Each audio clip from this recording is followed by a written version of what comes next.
Hi, everyone. Welcome to Can Trees Tame the Flames, where we're going to take a look at investments in forests as infrastructure for wildfire resilience. My name is Eileen Lee. I'm the president of the Gordon and Betty Moore Foundation, a philanthropy based in Silicon Valley and founded by Dr. Gordon Moore and his wife, Betty, and we focus on environmental conservation and cutting-edge research. And I am delighted to be joined today by a very distinguished panel of experts who you'll get to hear from, but just to introduce them briefly. To my left is Joseph Aschbacher, the Director General of the European Space Agency. And then we have Mark Moffat, the CEO of IFS. And then Celeste Saulo, the Secretary General of the World Meteorological Organization. And finally, Francois Morion, the co-founder and CEO and sourcing director of VEHA, and also of the Schwab Foundation for Social Entrepreneurship. I think we all know that the frequency, intensity, and impacts of wildfire have grown at really a staggering pace in the last few years. And I suspect that we can all find common purpose in trying to manage these shared risks and what they pose to people and planet.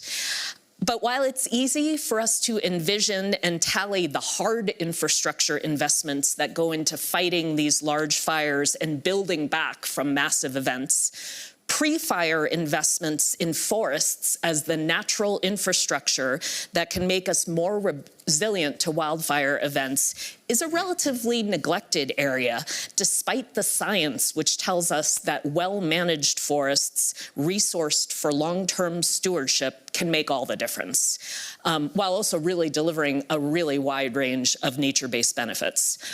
Not all forests reduce wildfire risk, and well-managed forests don't all look the same. Where I'm from in California, periodic fires are an important part of the natural process of regenerating healthy forests, and maximum suppression has actually made us more vulnerable to massive wildfire events. But in the Amazon, where the foundation also works quite a bit, the introduction of fire through man-made ignition events coupled with a changing climate is unleashing wildfires in a place where the forest has far less capacity to recover. The really good news is that we have many of the tools we need to shape the right kinds of investments in forests as natural infrastructure for wildfire resilience. Putting them together to deliver the solutions that we'll need is going to require new partnerships across governments, the private sector, civil society, which is why I'm really excited that the foundation has partnered with the World Economic Forum to launch the Global Wildfire Leadership Network. Okay, so let's turn to our panel. Help us understand what I'd like to do in this first section is help us understand why forest management has become just as critical to wildfire outcomes as forest suppression. And Celeste, I'm gonna go to you for the first question. How are climate and weather extremes interacting with forest conditions to reshape fire behavior, particularly in forest-rich regions? Well, thank you. Thank you very much, Eileen, for that question. And I would like to highlight maybe three main aspects in this interaction between climate, weather events, and of course, wildfires. First of all, we need to recognize that there is a negative feedback. The negative feedback comes from more wildfires, introducing more CO2 into the atmosphere, and then, of course, greenhouse gases that are responsible for increasing the temperature and then creating more fire weather. So that is a very clear negative impact, and we could see very clearly in 2024, where Canada had those tremendous wildfires, that the increase of CO2 was tremendous as well.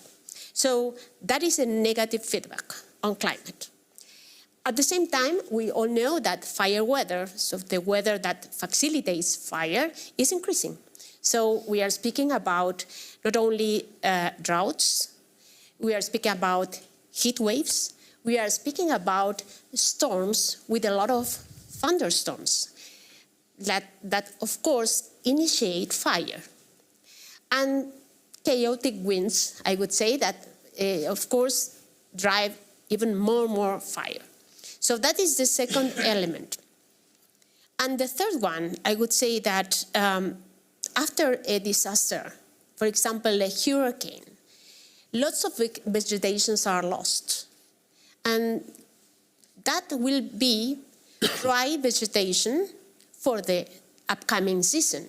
And if you do not prepare in advance, that negative, of course, amount of vegetation that could be dried and could be also be part of the next wildfire season will be like a new fuel for the wildfire. So we need to recognize that wildfires are not individual or local phenomena anymore, as you highlighted in your introductory remarks. These are a systemic problem, and we need to address it in a systemic way.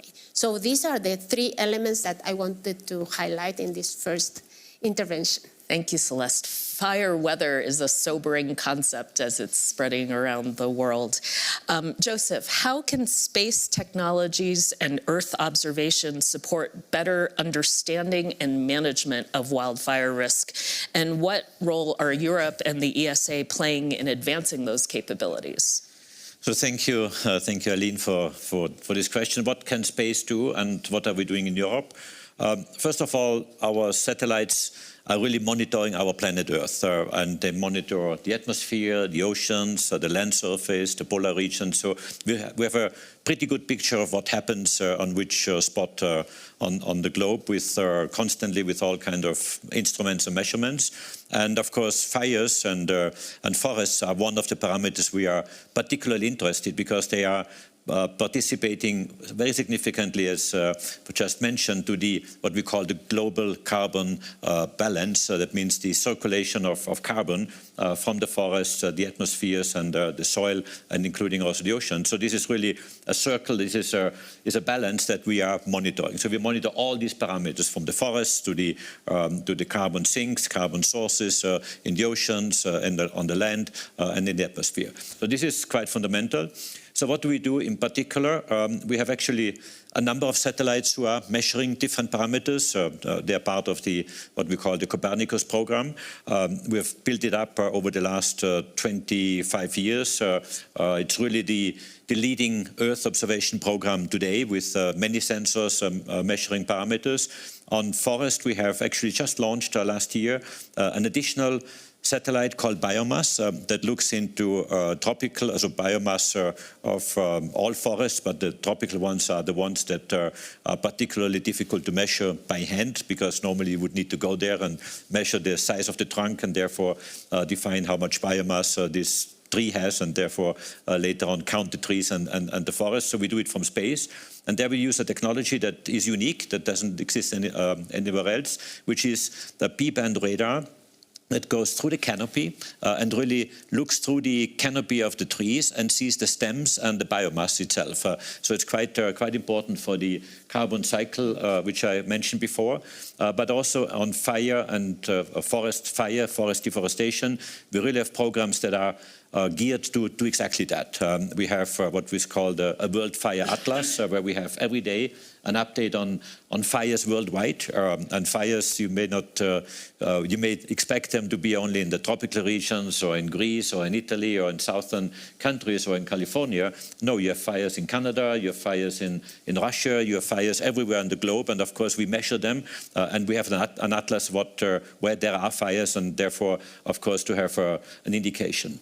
There's more sophisticated means coming up now, and this is really the new elements where we have these sensors, of course, monitoring the fire, but also already an AI chip on board, who is automatically in space by the satellite detecting a fire emerging. And that, of course, is important for fire brigades or anyone who wants to extinguish it. So the satellite flies over, sees a fire, immediately signals down to the ground, there is a fire, please do something about it with the location. And then you can immediately, of course, deploy forces and take measures. So it's really getting more and more sophisticated with more and more frequency of observations, better resolution. So it's really an observation from space, which is quite unique and quite powerful. That's amazing. Okay, so let's go from the eyes in the sky to the boots on the ground. Francois, you've been working in the Amazon. How do forest management and community stewardship affect resilience, not only ecologically, but economically for local livelihoods and what you're seeing in supply chains? Well, first, thank you for having me. It's a bold choice. I mean, some people might not really understand why I'm here. Why is a shoe company invited to a conference on wildfire?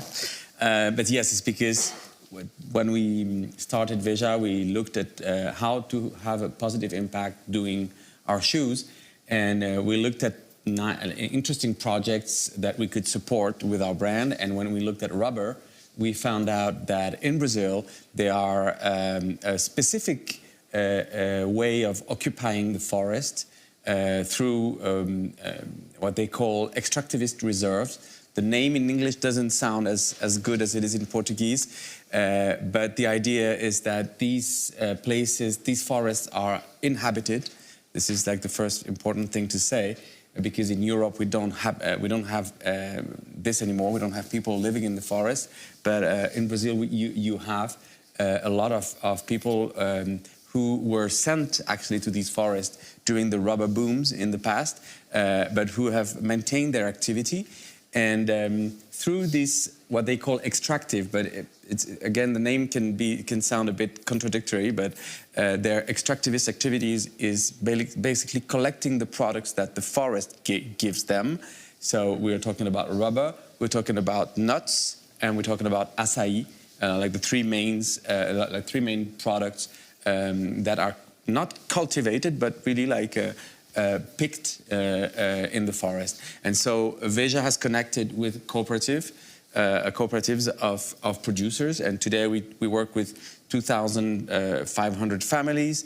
So in terms of like each family usually takes care of around 200 to 300 hectares. So if you do the math, it's like something like 500,000 hectares, I think, if I'm not wrong. Like 500,000 hectares that are being preserved through this economic activity. So and the rubber there is not planted; it's wild rubber, or maybe planted some 1,000 years ago by the indigenous people, but it's not planted like the rubber we used to see when we think about rubber. So it's not a plantation. And this is where we have to do a special effort, economic effort, because the price paid to the family cannot be the same as the planted rubber, because you can imagine that the effort to collect this rubber is a lot bigger, because the trees are distant one from another. So you need a lot more time. So productivity is lower. But if you pay the right price, then you can compete with the other preferred activity in the region, that is cattle ranching. And this is where we have to lead with fire.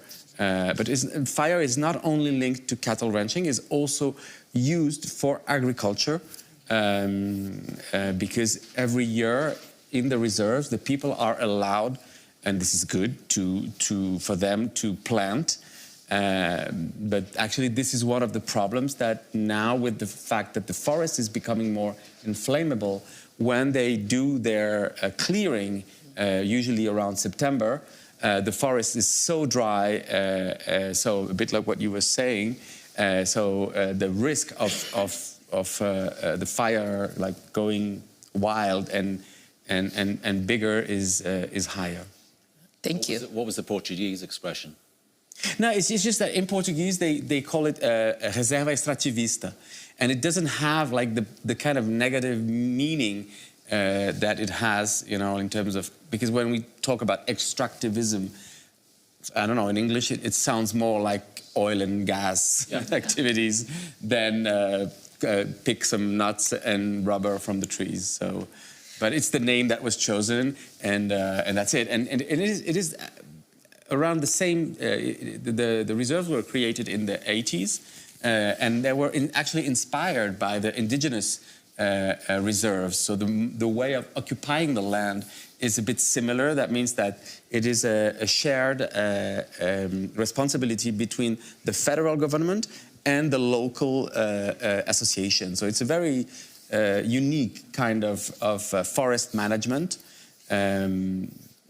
that has proven results. I mean, the federal reserves, when the federal government is in line with forest preservation, they preserve massive areas of forest through people. Yeah. Well, it sounds like VEHA has made some serious investment in these community forest management approaches. Maybe we can turn now, Mark, to talk a little bit about why wildfire risk is increasingly a systemic challenge for industries and infrastructure that are dependent on investments in forest landscapes. Yeah, I mean, I think there's so many impacts from wildfires now. Of course, there's CO2 impacts, and I think it's something I read recently that there's about 6 gigatons of impact from wildfires on an annual basis. It's like 2 times the amount of clean tech abasion of carbon. So there's a carbon impact for sure. But the economic damage is huge. The disruption often when it relates to infrastructure, whether it be power lines, whether it be utilities, whether it be water, heat, light, power, is just off the scale. So now I think the level of the impact from wires is so big. That's one of the reasons, candidly, why my business, I run an international software business, and a big part of our portfolio is about bringing world-class maintenance capability to bear for a number of industries we support, including utilities.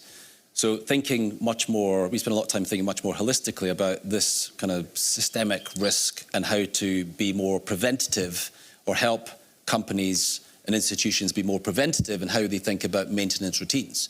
So it's not just about managing an OPEX line, but it's about managing crisis and disaster aversion and the economic impact of the tens of billions of dollars.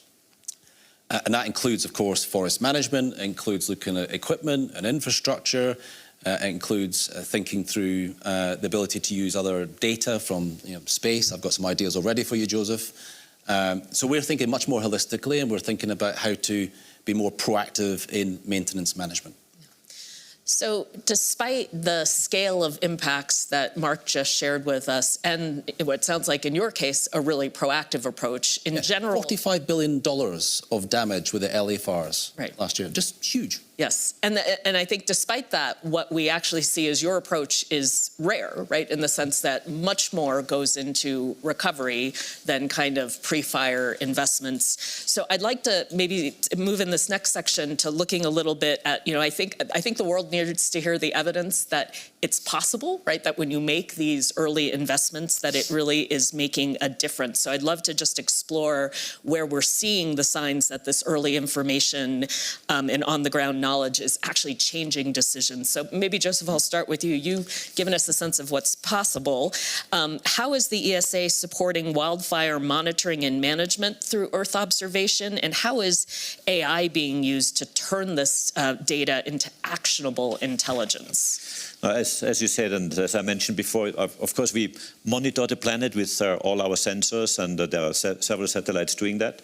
And what you said, Mark, is quite important, because this really is the end-to-end chain that we need to consider.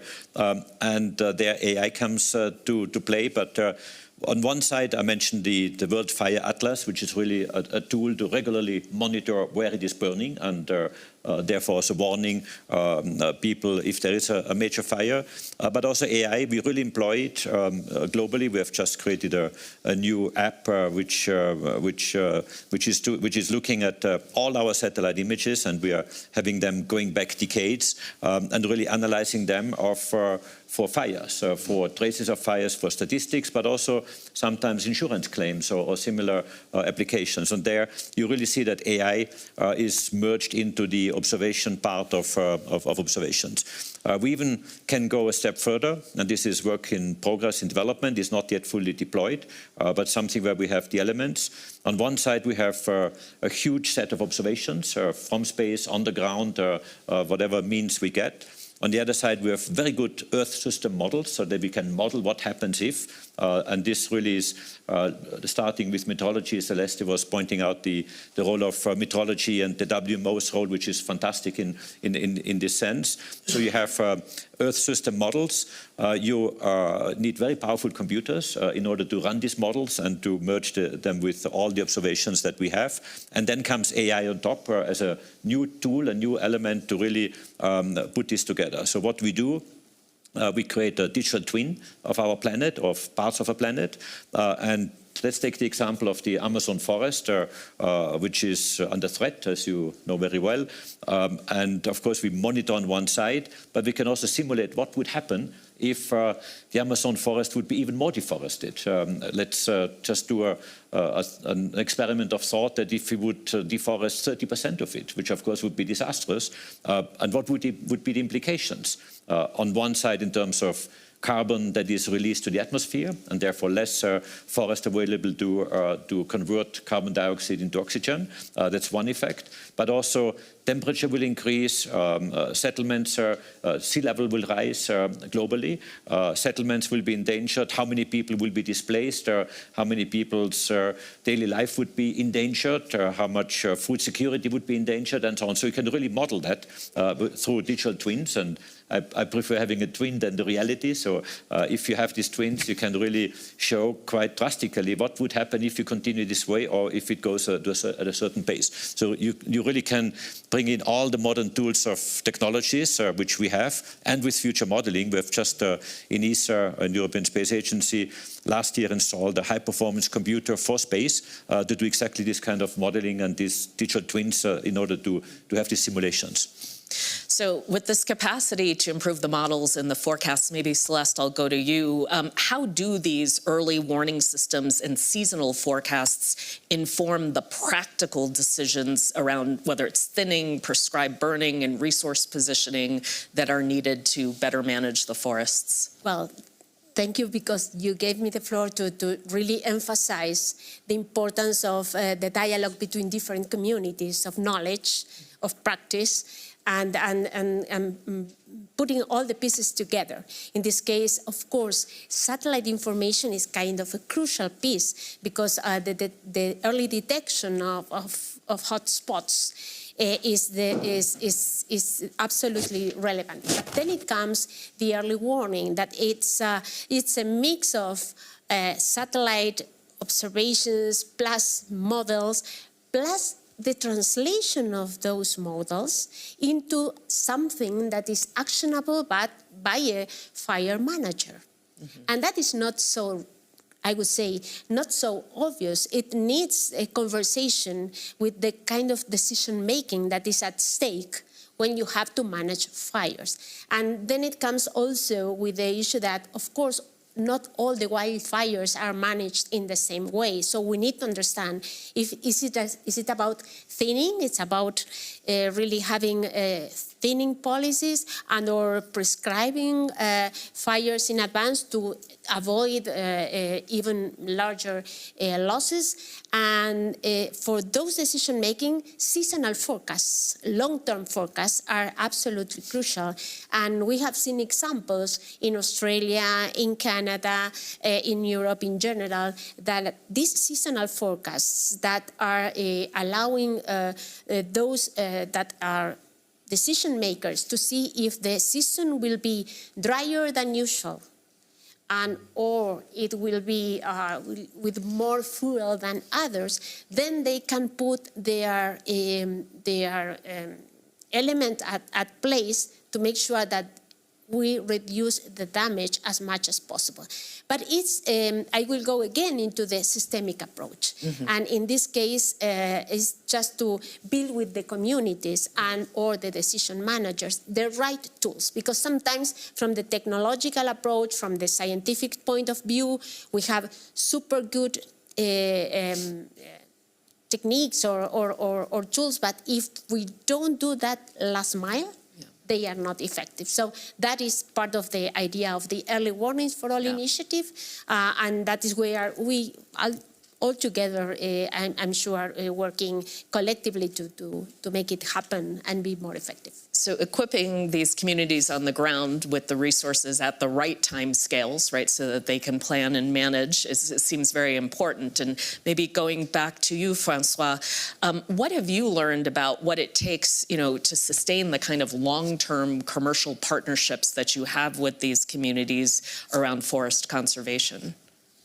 Okay, just to bounce back on your idea for us and for the rubber tappers, I think that would be fabulous to have like that kind of information, because usually it's for them, for the clearing, it's choosing the right timing to do that. And for example, if the season is very, very dry, like we've been having like dry seasons that are too dry, then it's wiser to wait for the first or second rains to start putting fire, so that the risk of like the whole thing burn. Well, so yeah, I think that would be very useful for them on a very practical basis to, okay, this is the time or not. And usually they have the knowledge, but it's more like empirical knowledge, and you can do mistakes. So yeah, and so let's going back to our work. Honestly, when we started 22 years ago, we didn't know we would get so much involved in forest conservation, because we are talking about that. It's because we needed rubber, and then we discovered the whole system. And then in the beginning, because we started with a fair trade approach, so the price of the product should be fair for the family. And I would say that along the years, we've seen the pressure on the forest getting higher, especially with the cattle, with the prices of the cattle being higher, so the activity became more attractive. And we've seen in our supply chains people abandoning rubber or doing less rubber because they were investing in cattle. So basically people making money with us, with rubber, because we pay a good price, and then investing their money in forest destruction. So something that we, of course, didn't like. And so we realized we needed to go one step ahead. And this is when we decided that we would continue with the fair trade price and so on, but then we would make an arrangement, a new kind of arrangement with the families, that they will certainly receive for the rubber, but also receive, for the product that they're producing, but also receive a part for the service that they are providing, that is maintaining the forest alive. And today, half of what the families are receiving is for the product, half is for the service. So we have a contract in place where we pay the same amount of money goes to the cooperatives and the family, because it's also a collective work. It's not only individually managed, but the cooperatives have to manage this agreement. And this is where we use, of course, satellite images and a system that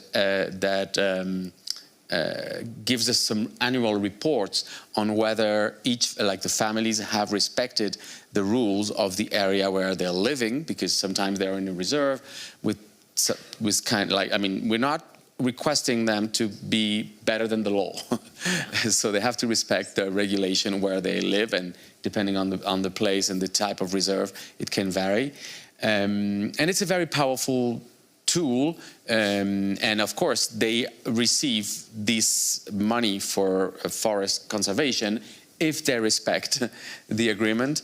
And so, yes, we have a review annually of all the images. And the funny thing is that when we started doing this, we thought, okay, well it's just going to be automatic. You know, if you're above 10%, for example, if you're below 10% of your area deforested, meaning you're okay because you have to respect certain rules in most of the reserves, and also you cannot take down more than 1 hectare per year. So, okay, if the machine says yes, it's okay. But if the machine says no, then what happens? We have to go on the field.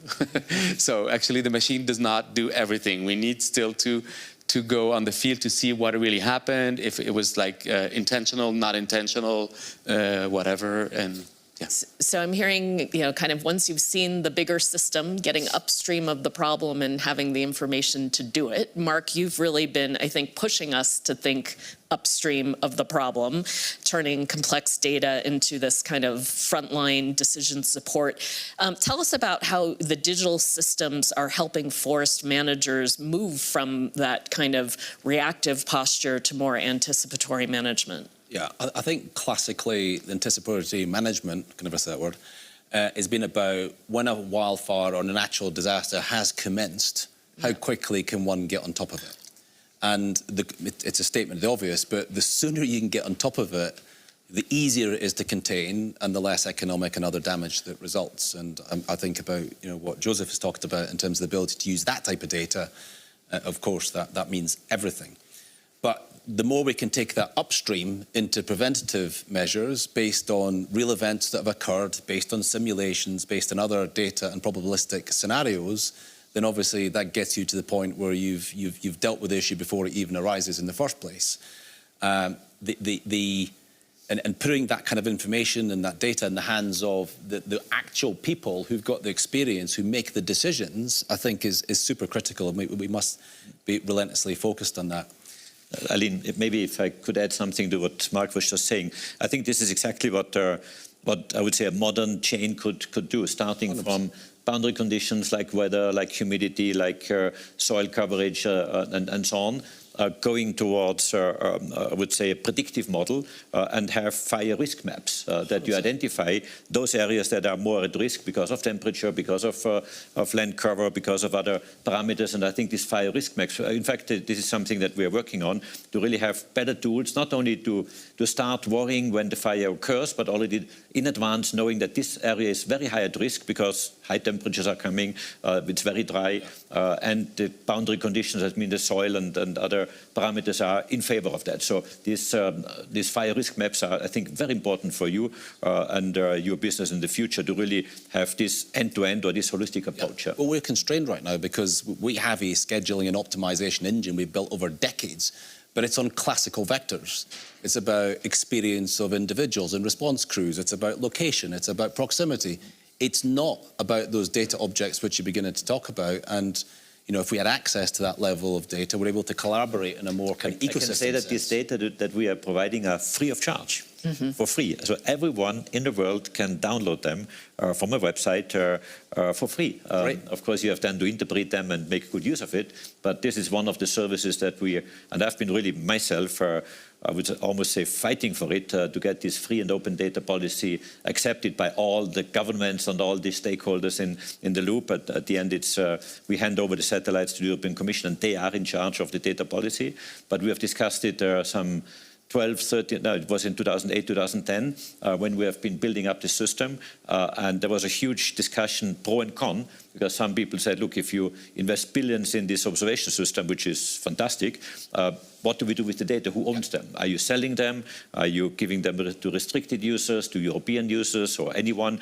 So we were really discussing it at length, and I was arguing a lot that this goes to anyone for free, of any place in the world. So anyone, so in the Amazon or any other place in the world, you can download them of any date that we have taken. So this is really something that we offer. If for those of you or for those online who want to look at it, just search for Sentinel Data Access It's the free and open data policy of which we provide. The European Space Agency is doing this together with the European Commission. The problem is now an IFS customer is going to expect this. Don't say it to anyone. Well, I think we're kind of moving naturally to just through the course of the conversation, hearing the different pieces of the puzzle that you're all seeing, and maybe the places where the dots first aren't quite connecting for the solutions that we need. One of my sense whenever we start talking about wildfire is many people have a pretty good sense of what needs to happen, and yet the fragmentation means that we're not going to get there unless we can bring together these partnerships at a different scale. We're running a little short on time, so rather than kind of ask each of you a question, maybe I'll just ask all of you the same question. I would love to hear, you all sit in a slightly different piece of the problem with also maybe a different piece of the solution.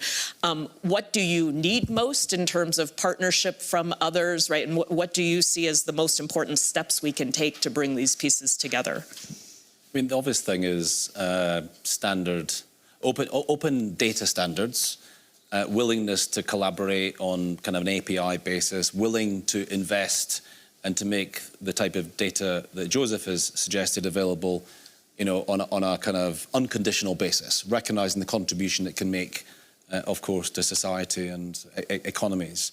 And I sit here thinking, the nature of the role that we provide, supporting disaster response agencies, utility organizations, forestry commissions, as a technology software company, I come away from this panel thinking we need to do better. Well, say a little bit more about the open data standards. So who needs to align around that, right? Who are the people that need to be around the table to bring that together? I mean, literally anyone that has data available that can help one predict better the occurrence and the mitigation of wildfires. So yes, space agencies, I'm thinking environmental agencies, I'm thinking forestry commissions, I'm thinking the utility companies themselves. It's incredible to me that in a number of cases, from experience, the infrastructure that's managed by utility companies, they themselves don't have all the data that's needed in order to maintain their equipment to the right level. So it's right across the ecosystem. If I may, I would like to jump on what you have just mentioned, because for me the key word would be co-production and shared of data, because from the Space Agency, from the World Meteorological Organization, National Meteorological Services, we have an open data policy, but that is not enough, because it's to translate data of the geosciences into impact data, you need social data. You need impact data, you need economic data.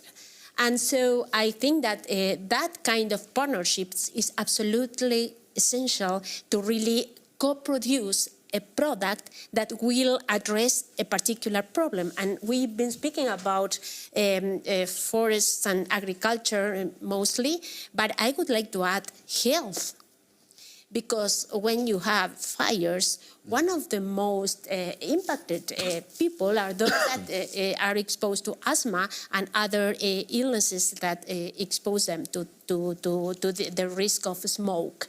And again, you need to understand that decision-making process. You need to work with the health sector and make sure that your alerting system, your early warning system, or your data goes into their decision-making. And smoke is different from fire, but still is a big, big problem. So I would say that co-producing, understanding that there are issues that you can solve at the global kind of perspective from space agencies or WMO, FAO, the Food and Agriculture Organization, World Health Organization, and then national and locally using that local knowledge it's incredibly valuable for decision making at the local scale. That would be my point here.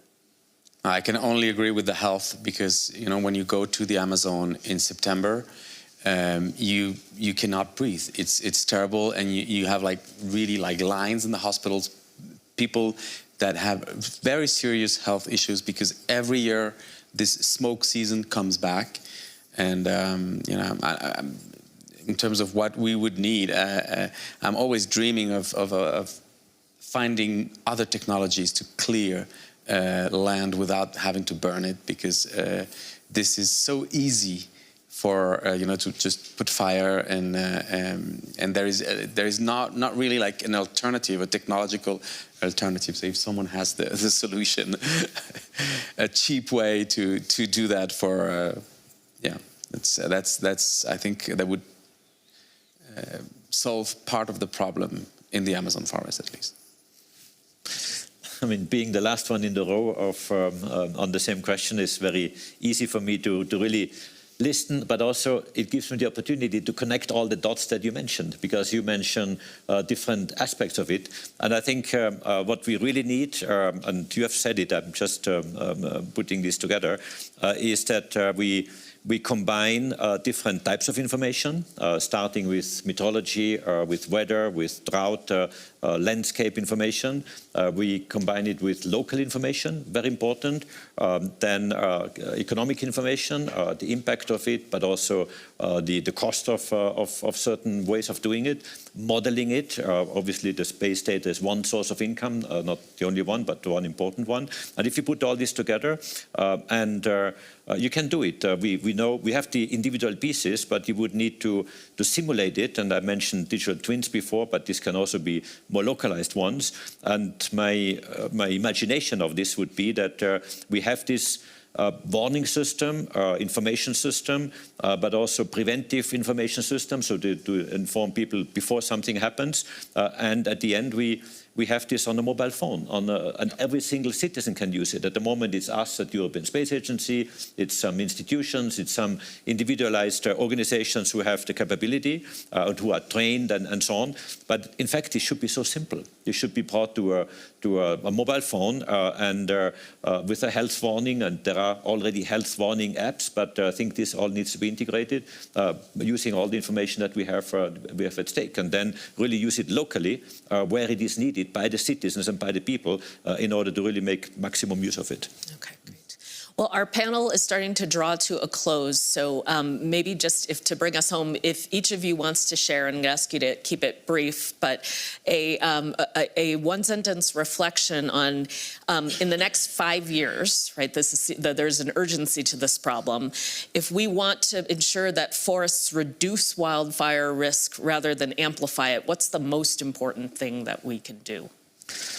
I would start with information, so we can provide it from space, but there's also other sources of information.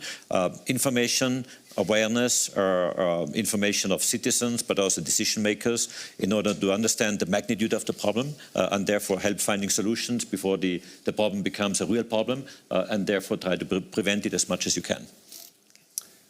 IFS has this cultural expression of speed is life.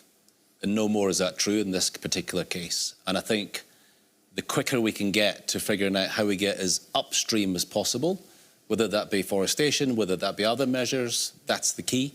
And it's going to be about data, collaboration, and a willingness for all the actors to play together. I fully echo what you have already mentioned. I would say that nobody should be taken by surprise by a wildfire. That would be our gold standard. That's where we should be aiming at.